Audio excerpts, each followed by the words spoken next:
Have you ever wondered how being a president actually works? Ever consider the job but have no political experience whatsoever? Well, all the information that is liable unto the Supreme Ruler of the United States of America is enclosed in our very own Constitution. In Article 2 of the Constitution, it explains the civil duties, rights, powers, and responsibilities of the executive branch of the government. By the end of this short video, you will understand exactly how presidency works and may even be able to save our unfortunate country at a later date, perhaps? My name is Ryan Daniels, and you're watching Crash Course.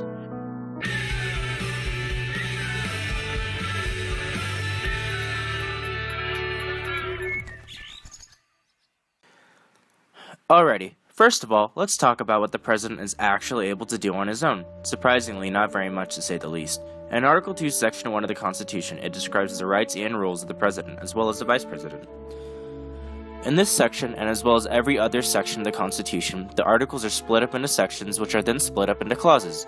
This isn't very confusing at all. Now back to brass tacks. Starting in Section 1, the president has the executive power and will hold his or her office for a 4-year term along with the vice president for the same term. As well as this, both the president and the vice president are chosen by the electors, who are usually then picked by state legislators. Each state can choose as many electors as it has senators and representatives for that state. In order for an individual to be qualified by president or vice president, he or she must be a natural-born citizen, at least 35 years old, and must have lived in the United States for 14 years. If the president resigns, dies, is removed from office, or is not able to act on his duties, the vice president will be responsible for replacing the president.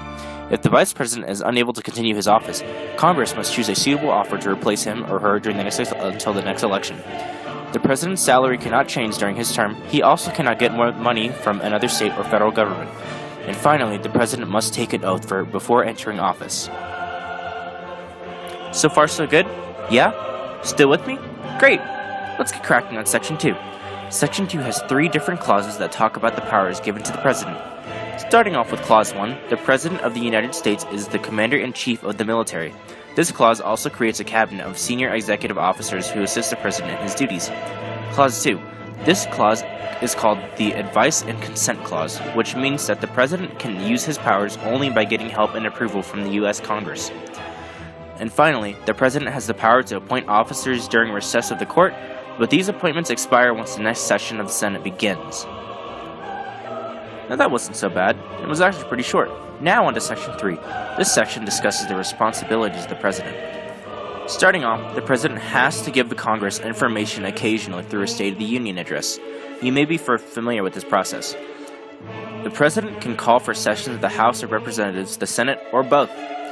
The President will receive all foreign ambassadors. The President must work to ensure that all laws are faithfully executed.